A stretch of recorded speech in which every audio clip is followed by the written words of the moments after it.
दोस्तों, national media में एक बहुत बड़ी खबर चल रही है कि तमिलनाडु में ब्राह्मणों को टिकट नहीं दे रही है कोई भी राजनीतिक दल। दोस्तों, यहाँ तक कि डीएम के तो उनको तो एंटी ब्राह्मण पॉलिटिक्स हम जानते ही है। एआईडीएमके ने भी ब्राह्मण्स को टिकट नहीं दिया दोस्तों। और टिकट यहाँ तक दोस्तों आपको बीजेपी ने भी नहीं दिया। और दोस्तों, बीजेपी ने 27 सीटें मिली जो उनको एनडीए अलायंस में, उनको उसमें भी टिकट नहीं दिया दोस्तों। इस तरह से चल रही है खबरें दोस्तों। बीजेपी की पार्टी और आपको एनटीके ने टिकट दिया है ब्राह्मण्स को। दोस्तों, क्या ब्राह्मण तमिलनाडु के पॉलिटिक्स में बिल्कुल नहीं है? क्या ब्राह्मण तमिलनाडु के पॉलिटिक्स में उनकी संख्या ही नहीं है दोस्तों? एस जयशंकर तो ब्राह्मण है, विदेश मंत्री है, लेकिन हम तमिलनाडु पॉलिटिक्स की बात करें दोस्तों। क्या तमिलनाडु पॉलिटिक्स में ब्राह्मण्स की कोई पॉपुलेशन नहीं है? क्या तमिलनाडु में जो राजनीतिक दलों ने ब्राह्मण्स के साथ किया है, क्या वो पूरे देश में वो करने की हैसियत रखते हैं दोस्तों? जो एंटी ब्राह्मण्स लोग हैं वो तो चाहते हैं कि जो तमिलनाडु में हुआ पूरे देश में हो। लेकिन दोस्तों, मैं आपको ये कंफर्म कर देना चाहता हूँ दोस्तों, तमिलनाडु में ब्राह्मण्स को उनकी आबादी के कारण उनको सीट नहीं मिला है, ऐसा बात नहीं है। ये एक फर्जी बात है दोस्तों। तमिलनाडु में ब्राह्मण्स को इसलिए सीटें नहीं दी गई है क्योंकि अगर बात करें एआईडीएमके और को इसलिए सीटें दी कि एआईडीएमके का ब्राह्मण्स वोट नहीं देते, ब्राह्मण वोट अब बीजेपी को देते हैं दोस्तों। ब्राह्मण अब बीजेपी के प्रति तमिलनाडु में लॉयल है। तो दोस्तों, बीजेपी ने क्यों नहीं ब्राह्मण्स को टिकट दिया दोस्तों? बीजेपी ने ब्राह्मण्स को टिकट इसलिए नहीं दिया क्योंकि बीजेपी एंटी ब्राह्मण पॉलिटिक्स के आगे सरेंडर मार चुकी है। बीजेपी एंटी हिंदू पॉलिटिक्स जो तमिलनाडु में है उसके आगे सरेंडर मार चुकी है। एंटी ब्राह्मण पॉलिटिक्स, एंटी हिंदू पॉलिटिक्स और आपको एंटी इंडिया पॉलिटिक्स के आगे भी बीजेपी एक तरह से सरेंडर मार चुकी है। और आपको वही पॉलिटिक्स कर रही है बीजेपी तमिलनाडु में जो कि डीएम की पार्टी करती है दोस्तों। क्या ब्राह्मण्स को बस नंबर्स कम है इसलिए ब्राह्मण्स को टिकट नहीं दिया गया? ये एक मूर्ख आदमी इस तरह का बात करेगा दोस्तों। ब्राह्मण बीजेपी को 27 सीटें थी, एक भी सीटें नहीं दी गई दोस्तों, ऐसा मीडिया हाउसेस ने कहा। दोस्तों, अगर बात करें दोस्तों तो बीजेपी को पता होना चाहिए दोस्तों कि तमिलनाडु में 2.33% ब्राह्मण्स है, मतलब 5,32,468, 2,28,54,117 की आबादी में 3% ब्राह्मण तमिलनाडु में नहीं है। सबसे हाईएस्ट पॉपुलेशन आपको 8% आपको मद्रास में है और आपको 5.5% करीब तंजावुर में है दोस्तों। तो क्या ब्राह्मण इतने कम है कि दोनों दोस्तों टिकट ना दिया जाए? तो दोस्तों, आप मुझे बताइए कि असम में ब्राह्मण की आबादी 2.33% नहीं है, 2.13% है। उसमें बरना ब्राह्मण भी एडेड है और भूमिहार भी एडेड है। मतलब 65,756, 30,74,670 की आबादी में आज से 125 साल पहले। तो असम में तो वहां पे आप देखिएगा तो ब्राह्मण ही चीफ मिनिस्टर कैंडिडेट है बीजेपी का, हेमंत बिस्व शर्मा। और आपको तमिलनाडु में एक ब्राह्मण को टिकट नहीं। नंबर्स नहीं मैटर करता है, मैटर करता है कि आप उस स्टेट में किस तरह की पॉलिटिक्स करते हैं।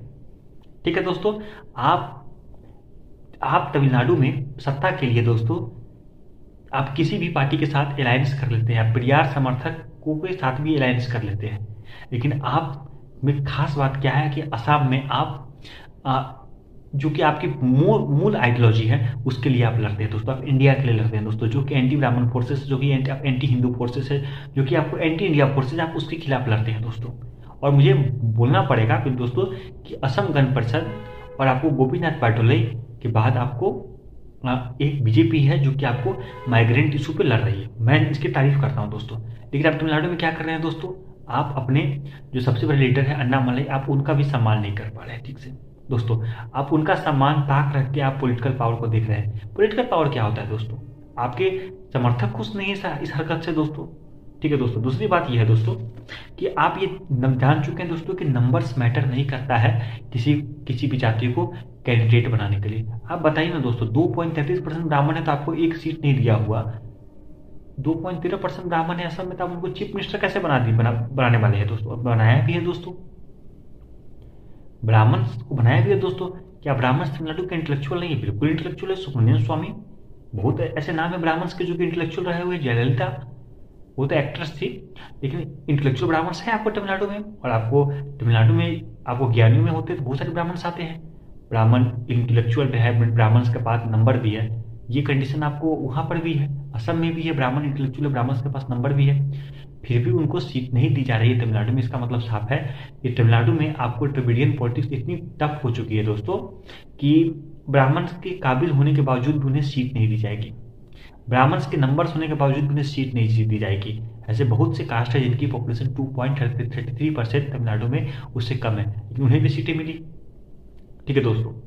और सबसे बड़ी बात आप समझिए, तमिलनाडु में ब्राह्मण हर जगह इक्वल नहीं बैठे हुए हैं, कुछ क्षेत्र में, शहरी क्षेत्र में बहुत ज़्यादा है दोस्तों ब्राह्मण। ठीक है दोस्तों, आपको टिकट नहीं दिया। तीसरा फैक्टर आप अब ये देखिए कि असम में आप बीजेपी का जो हीरो के साथ जो रिलेशन चल रहा है, मतलब जो कि उनकी हीरो है, पार्टी हीरो है अन्नामलई, उनको भी ठीक से सम्मान नहीं दिया जा रहा है। लेकिन आपको बीजेपी असम के अपने पॉलिटिकल पार्टी के नेताओं के लिए लड़ जाती है। ठीक है, हेमंत बिश्व शर्मा के पीछे पूरी बीजेपी खड़ी है, पूरी बीजेपी मीडिया खड़ी है दोस्तों। क्या अन्नामलई के साथ खड़ी है? कोई बोल रहा है कि अन्नामलई को जो उनका सम्मान मिलना चाहिए उस तरह का सम्मान उनको नहीं मिल रहा है?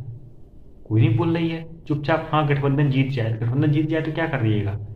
गठबंधन जीत आके आप उल्टा काम करिएगा ना, जो कि आपका आइडियोलॉजी को सूट नहीं करता है दोस्तों। पावर इंपॉर्टेंट नहीं है, आइडियोलॉजी इंपॉर्टेंट है दोस्तों। अगर बात करें कि बीजेपी का तमिलनाडु में पॉलिटिकल पावर के लिए फाइट कर रही है दोस्तों, और आपको तमिलनाडु और आपको असम में आइडियोलॉजी के लिए लड़ रही है दोस्तों। ये दोनों में अंतर है दोस्तों। मैं इसलिए बोलता कि बीजेपी ने ब्राह्मण को टिकट नहीं दिया इसलिए आइडियोलॉजी के खिलाफ नहीं है। इसका मेन बात यह है कि आपने एंटी ब्राह्मण फोर्सेस के सामने सरेंडर किया, आपने एंटी हिंदू फोर्सेस के सामने सरेंडर किया, आपने दोस्तों एंटी इंडिया फोर्सेस के सामने सरेंडर किया। ये सरेंडर आप असम में नहीं कर सकते दोस्तों, क्योंकि असम की जनता जान चुकी है दोस्तों, और असम में आपकी पहचान भी एंटी इंडिया फोर्सेस को कुचलने के बालों के पहचान के साथ ही आपकी बनी है। ठीक है दोस्तों, आपको पता है ब्राह्मण जो आपको 2021 की चुनाव हुई थी, आपको उसमें बीजेपी को 23 सीटें दी गई थी एनडीए गठबंधन की तरफ से, जिसमें दोस्तों बीजेपी को 4 सीटें आई थी और 2.63% मत आया था आपको तमिलनाडु में। और आपको पता है जो 2.63% मत है उसमें आपको एनडीए का, मैं मानता हूँ कि उसमें एनडीए का भी वोट है, ऐसा बात नहीं है, लेकिन बीजेपी की जो अधिकतर वोट है दोस्तों उसमें अभी ब्राह्मण की वोटिंग 50% के करीब होगी। 2.33% ब्राह्मण की पहली पसंद आपको बीजेपी है, और बीजेपी को वोट आ रहा है 2.62%। इसका मतलब क्या है, बीजेपी को अधिकतर ब्राह्मण सपोर्ट कर रहे हैं। ठीक है दोस्तों, अगर हम बात करें असम में, क्या असम में 20% लोगों ने बीजेपी को वोट किया। ठीक है दोस्तों, उनको वोट किया, उन्होंने 93 सीटें में लड़के 60 सीटें जीती। आप अपनी आइडियोलॉजी पर लड़ते हैं, आप अपनी पहचान पर लड़ते हैं, तो आपको सरकार भी बनती है, आपको सीटें भी आती है। आप उस दाल